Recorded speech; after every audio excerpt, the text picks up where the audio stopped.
Hello বন্ধু, তোমার সাথে নতুন একটা ভিডিও চলে। আজকে ভিডিওর মধ্যে বলবো ইনস্টাগ্রামে নতুন একটা আপডেট নিয়ে চলে আসছি। এই আপডেটটা অবশ্যই যদি করে থাকেন তা অবশ্যই আপডেট করলে অবশ্যই দেখতে পাচ্ছেন সবারই অ্যাকাউন্টে বা সবারই আইডিতে দেখতে পাচ্ছেন আমাদের যে গিফট অপশনটি আছে। চলো আপনাকে দেখিয়ে দিই ভালো করে। দেখতে পাচ্ছেন যে আমাদের গিফট অপশন, দেখতে পাচ্ছেন যে আমাদের গিফট অপশনটা অবশ্যই আমার পেয়ে গেছি। তো ওই গিফট অপশনটি কীভাবে অন করবেন এই ভিডিওর মধ্যে বলবো। প্রথম থেকে শেষ অবশ্যই ভিডিও দেখবেন, তবে আমি গিফট অপশন থেকে অন করে অবশ্যই টাকা ইনকাম করতে পারবেন। চলো আমাদের ভিডিও শুরু করে যাক কীভাবে অ্যাপটা বা কীভাবে আপনি ইনস্টাগ্রামটা ওপেন করে বা কীভাবে আপডেট করে বা কীভাবে অন করে ওই গিভ অপশানে টাকা ইনকাম করতে পারবেন এই ভিডিওর মধ্যে অবশ্যই আপনাকে বলে দেবো। চলো বেশি করে আমার ভিডিও শুরু করা যাক। তো প্রথমে আমাদের কাজ হলো অবশ্যই প্লে স্টোর যে অবশ্যই ইনস্টাগ্রামটা অবশ্যই আপডেট করবে, আপডেট করে ইনস্টাগ্রাম ওপেন করে চলে এভাবে ক্লিক ওপেন করবেন। তো অবশ্যই ওপেন করার পর দেখতে পাচ্ছেন আমরা প্রোফাইলে ক্লিক করে দেবো। ক্লিক করার পর দেখতে পাচ্ছেন অবশ্যই আমার কত ফলোয়ার আছে, দেখতে পাচ্ছেন 600 ফলোয়ার এবং এতে আমার এই ফলোয়িং করেছি এবং রিচ দেখতে পাচ্ছি 5,007 রিচ হয়েছে। আর এর মধ্যে আমি দেখতে পাচ্ছি আমি আমি স্টার বাটন বা আমাদের গিভ অপশনটি পেয়ে গেছি। তো অবশ্যই আমরা যদি কম ফলোয়ার থাকে তাও অবশ্যই আপনি পেতে পারবেন। তো পাওয়ার পর কীভাবে সেটা অন করবে, অন করার জন্য দেখতে পাচ্ছি আমাদের পার্সোনাল ড্যাশবোর্ডে ক্লিক করতে হবে। চলো ওখানে ক্লিক করে দিই আমরা। তো অবশ্যই এইভাবে ক্লিক করে দেবেন। ক্লিক করার পর দেখতে পাচ্ছেন নিচের দিকে আসবেন, আসার পর গিভ অপশানে ক্লিক করে দেবেন। তো এইভাবে ক্লিক করে দেবেন। ক্লিক করার পর দেখতে পাচ্ছেন আমাদের এইখানে ক্লিক করে দেবেন। ক্লিক করার পর প্রথমে স্টেপ কী হবে আমাদের দেখতে পাচ্ছেন নাম নাম আসবে। নাম প্রথম স্টেপটা আপনাকে প্রথম থেকে আপনাকে দেখিয়ে দিতে হবে, আপনি বুঝতে পারবেন। চলো আপনাকে দেখিয়ে দিই। প্রথমে আমরা দেখতে পাচ্ছি ফার্স্ট নাম দিবেন, তারপর লাস্ট নাম দিবেন, ডেট অফ বার্থ দেবেন।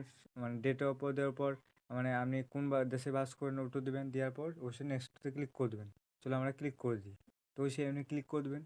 ক্লিক করার পর দেখতে পাচ্ছেন এরকম দিয়ে দেবেন। দেওয়ার পর দেখতে পাচ্ছেন নেক্সটে ক্লিক করে দেবেন। চলো এভাবে ক্লিক করে দেবো আমরা। এভাবে ক্লিক করে দেবেন।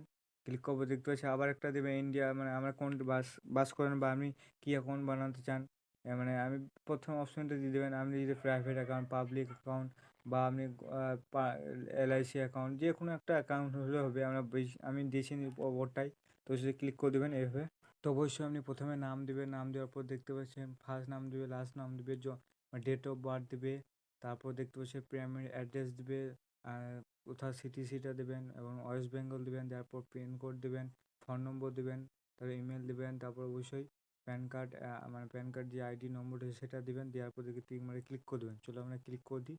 তারপর দেখাইছি আপনাকে দেখাইছি কীভাবে নেক্সটতে ক্লিক করবেন।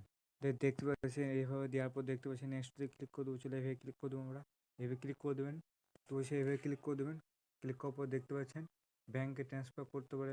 অবশ্যই ব্যাঙ্কে ট্রান্সফার করবো এবং যদি পেপ্যাল অ্যাকাউন্টে ট্রান্সফার করে তাই ওই পেপ্যাল অ্যাকাউন্ট করবো না, আমরা ব্যাঙ্কে করবো। ব্যাঙ্কে করার জন্য ব্যাঙ্কে ক্লিক করলাম। ক্লিক করার পর দেখতে পাচ্ছেন তো অবশ্যই ব্যাঙ্কে প্রথমে কী করতে হবে, ব্যাঙ্কের মিডিল নাম দিতে হবে, লাস্ট নাম দিতে হবে এবং IPC কোড দিতে হবে। দেওয়ার পর অবশ্যই আমাদের এইগুলো কমপ্লিট করে আমরা নেক্সটে ক্লিক করে দেবো। চলো আমরা ক্লিক করে দিই বা আমাদের কমপ্লিট করলি। তো অবশ্যই দেখতে পাচ্ছি এইভাবে আমি ফর্মটা ফিল আপ করে দেবো। প্রথমে আমরা অবশ্যই একটা ব্যাঙ্ক অ্যাকাউন্ট নম্বর দেবে এবং IFSC কোডটা দিতে হবে। অবশ্যই আমি IFSC কোডটা অবশ্যই ভুল দিয়েছি, দেখতে পাচ্ছেন সেই যে আমাদের রেড কালার উঠছে। তো অবশ্যই আপনি দেখতে পাচ্ছেন যে আমাদের IFSC কোডটা যদি সম্পূর্ণভাবে আপনি যদি ভালোভাবে দিতে পারেন বা ব্যাঙ্কে অ্যাকাউন্ট নম্বর শুধু ভালোভাবে দিতে পারেন তাহলে অবশ্যই আপনাকে যে এই আমাদের লিঙ্ক করা অপশনটা যে শো হয়ে যাবে, তখনই আপনি লিঙ্ক করে আপনি সেই পে আউট অ্যাকাউন্টটা আপনি বানাতে পারবেন। তো ওই সময় আমাদের এই দুটো অপশন কমপ্লিট করে দিলে আমি পে আউটও আপনাকে বানিয়ে দেখিয়ে দিতে পারি। কিন্তু আমাদের IPC কোডটা আমার মনে পড়ছে না। তো অবশ্যই যখন মনে পড়বে তখন আমি এটা কমপ্লিট করবো। আর অবশ্যই তো তার মধ্যে আমরা যদি আপনাকে আর কোনো ভিডিও দেখার দরকার নাই, কারণ এই অ্যাপটায় শুধুমাত্র এই দুটো অপশনটি IFSC কোডটা দিলে আমাদের লিঙ্কে ক্লিক করে দিলে আমাদের সম্পূর্ণ হয়ে যাবে গিভ অপশনটি অন করা। তো অবশ্যই আপনি করে নেবেন। তো আশা করছি আমাকে ভিডিওটা ভালো লাগবে। যদি ভালো লাগতে লাইক করে দেবেন, চ্যানেলটি সাবস্ক্রাইব করুন, পাশে বেনিফিটস করে দেন।